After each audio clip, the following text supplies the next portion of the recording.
Want to hear something ironic about long-term relationships? They kick off with this wild rush of chemistry and promise. Then half a decade later, you're basically housemates dividing utility costs. That was precisely where Marcus and I had landed. Safe, monotonous, mind-numbingly dull. My name's Veronica. I am 33, and I believed I had mapped out exactly how my future would unfold until everything spiraled out of control over a ridiculous computer. Marcus and I connected when we were both reckless and inexperienced, tied the knot way too hastily, and burned through the initial years pretending we were starring in some Hollywood romance. But real life crashes down hard. And by year 3, we'd fallen into this pattern where he'd return from his office, I'd come back from mine, we'd consume dinner binge-watching streaming shows, then collapse into bed. Repeat. He continued doing thoughtful gestures occasionally, brought me morning coffee, acknowledged our anniversary dates, but it seemed mechanical, like he was performing duties because that's what devoted spouses are supposed to do. I began feeling transparent in my own relationship. Marcus would arrive home and hardly glance up from his device most evenings. When I'd attempt sharing details about my day, he'd offer these hollow acknowledgments, like, "That's interesting, honey," or, "Cool." It was like cohabitating with a courteous acquaintance who coincidentally shared my surname. That's when I discovered this cafe near the local university during my midday breaks. I convinced myself I required different surroundings, somewhere to decompress and feel human again. The establishment was constantly flooded with university students, and existing around all that vitality reminded me what it felt like to be youthful and have options stretching ahead. Dylan was manning the espresso machine, tall, athletic build, with these mesmerizing hazel eyes and this grin that made me feel like the only person alive. He couldn't have been past 26, possibly 27. The initial time he showed interest, I was so startled I nearly fumbled my drink. When's the last moment Marcus examined me like that? When's the last instance anyone made me feel desirable? "You appear far too captivating to be consuming basic coffee," Dylan mentioned one Tuesday afternoon, leaning over the counter with that smile. "Let me craft you something memorable." I should have departed immediately. But heaven help me, it felt incredible to have someone genuinely perceive me as more than just static in the background. We initiated conversations, authentic discussions about literature, cinema, existence. He was pursuing entrepreneurship, carried all these ambitions about launching his own establishment eventually.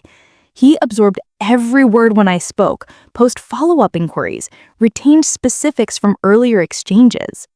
It represented everything Marcus had abandoned doing ages ago. The attraction intensified gradually. Extended eye contact, deliberate contact when he delivered my beverage, private references that made me sense we possessed this hidden bond. I started appearing daily, coordinating my arrivals with when his schedule began. I'd dress somewhat better, apply cosmetics, style my hair properly. For the first occasion in years, I felt genuinely alive. 3 weeks in, Dylan referenced his computer had malfunctioned right before examinations. He was anxious about losing all his academic work, couldn't manage to repair it or purchase a replacement. Typical struggling student complications, you understand. He wasn't requesting assistance, just expressing frustration about his circumstances, but I discovered myself contemplating Marcus's secondary computer, sitting abandoned in our bedroom storage.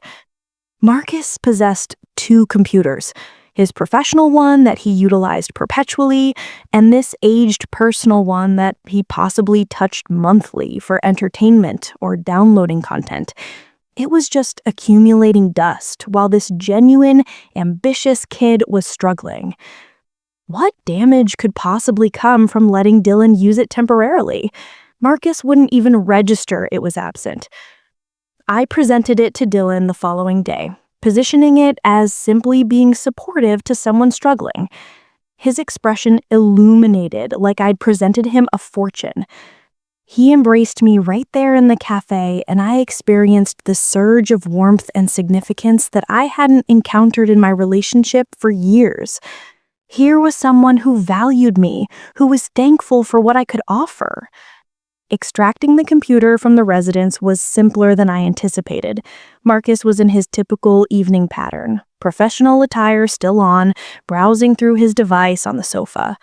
I retrieved the computer from storage while he was showering, concealed it into a carrier, and mentioned I was heading to the market. He barely acknowledged my presence. Dylan's appreciation was intoxicating. He continued expressing gratitude, explaining how significant this was to him, how I was rescuing his entire academic term. We concluded spending 2 hours in his vehicle after I delivered him the computer. And when he kissed me farewell, I felt more wanted than I had in years. For roughly 7 days, everything was flawless. Dylan and I were messaging perpetually, convening for coffee, and Marcus was completely unaware. I felt like I was actually experiencing life again instead of merely surviving in this stagnant relationship. Then Marcus registered the computer was absent. I was preparing breakfast when he emerged from the bedroom appearing puzzled. "Have you encountered my computer, the black device?" My pulse started accelerating, but I maintained my tone nonchalant. "Which computer?" "My secondary one. It's absent from the storage where I consistently maintain it." I gestured dismissively, avoiding eye contact from the eggs I was preparing. "Perhaps you relocated it somewhere different. Inspect your workspace." He invested the subsequent hour demolishing his home workspace, then progressed to the living area, the kitchen, even the garage. I observed him investigate, proposing helpful recommendations about locations he might have abandoned it, whispering, all while knowing precisely where it was. "This is incredibly strange," Marcus said, dragging his hands through his hair. "I understand. I returned it to storage after I utilized it last week. When did you access it last?" I inquired, performing the concerned spouse flawlessly. "Perhaps 10 days prior. I was installing some applications for that assignment." I proposed he might have transported it to his office accidentally, or perhaps abandoned it in his vehicle where someone could have seized it. Each rationalization sounded plausible enough, and Marcus seemed to accept them. He was frustrated, but not suspicious yet. The following day, he requested if I'd assist him search for it again. We examined every room methodically, and I even positioned myself on my hands and knees to investigate under furniture, all while knowing we'd never locate it. Part of me felt remorseful watching him stress about it, but a larger part of me was irritated that he was creating such a significant issue over something he'd barely utilized anyway. "Perhaps someone infiltrated," I proposed when we concluded empty-handed again. Marcus examined me like I was delusional. "And they exclusively took a 7-year-old computer? Not the gaming console, not your accessories, not the currency we maintain in the kitchen container?" "Thieves are unpredictable," I stated with a dismissive gesture. "Perhaps they were seeking something particular." That's when Marcus expressed something that made my stomach plummet.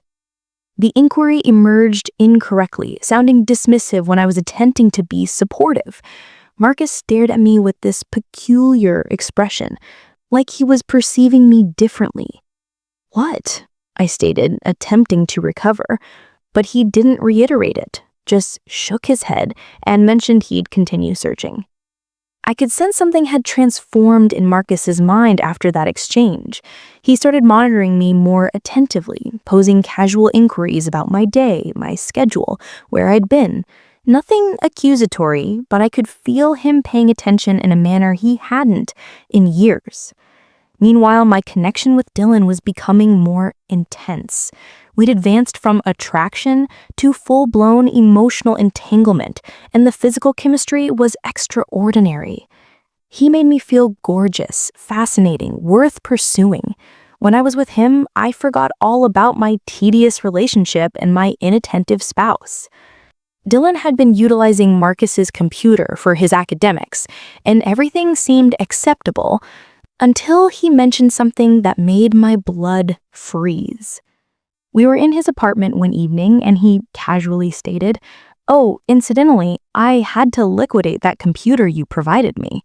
My lease payment was due, and I was completely destitute." I stared at him.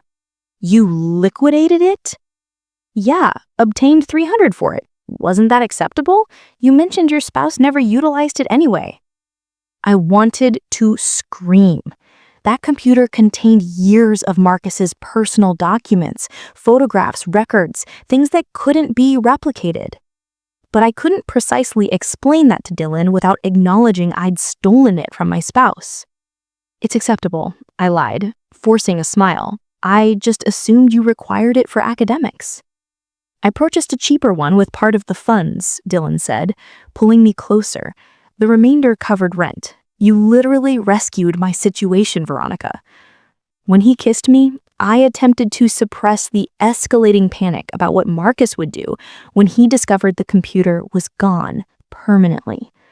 But Dylan's hands on my skin made it effortless to forget about everything else. Marcus's behavior was becoming stranger daily. He'd observe me when he assumed I wasn't noticing, and I discovered him examining the correspondence more carefully than typical. One morning, I found him staring at his device with this concentrated expression. "Everything acceptable?" I asked. He glanced up quickly, almost guilty. "Yeah, just professional matters." But I could tell it wasn't professional matters. Marcus was strategizing something, and it was making me anxious. The paranoia was starting to affect my connection with Dylan, too. I found myself glancing over my shoulder when we met, worrying that Marcus might somehow discover what was happening. Dylan noticed my distraction and kept inquiring if everything was satisfactory at home. "My spouse is just being peculiar about some missing computer," I told him. "He's convinced someone stole it." Dylan laughed. "So, well, someone did steal it. You." The casual manner he stated it made me realize how this entire situation appeared from the outside. But I wasn't a criminal. I was a woman attempting to assist someone I cared about while trapped in a relationship that was slowly suffocating me. 3 weeks after Marcus first registered the computer was missing, I awakened to find him positioned at the kitchen table with the stack of documents before him.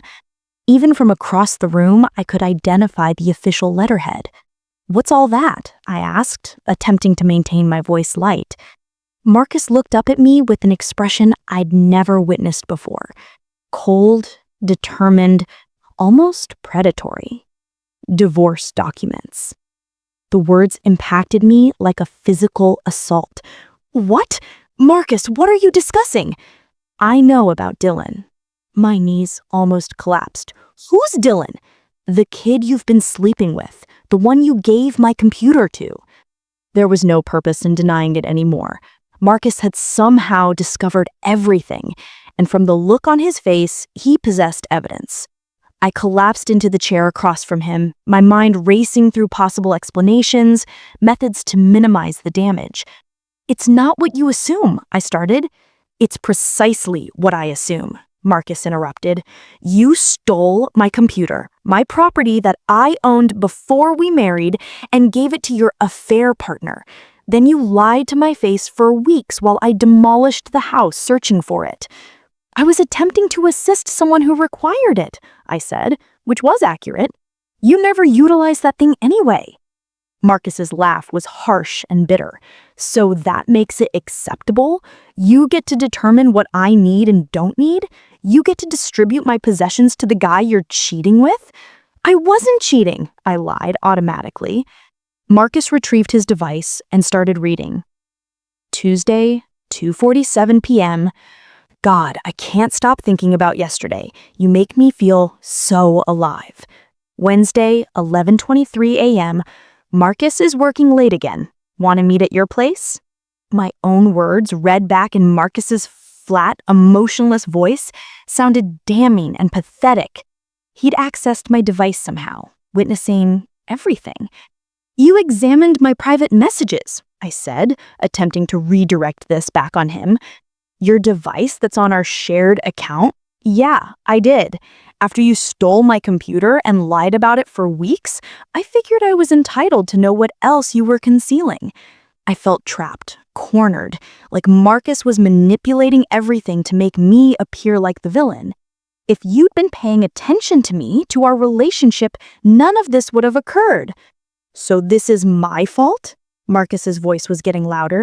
"I made you steal from me? I made you cheat? You made me feel invisible," I shouted back. "When's the last moment you examined me like I mattered? When's the last time you made me feel beautiful or wanted or significant? When's the last time you tried to talk to me about any of this, instead of just going behind my back?" He had a point, but I wasn't about to acknowledge it.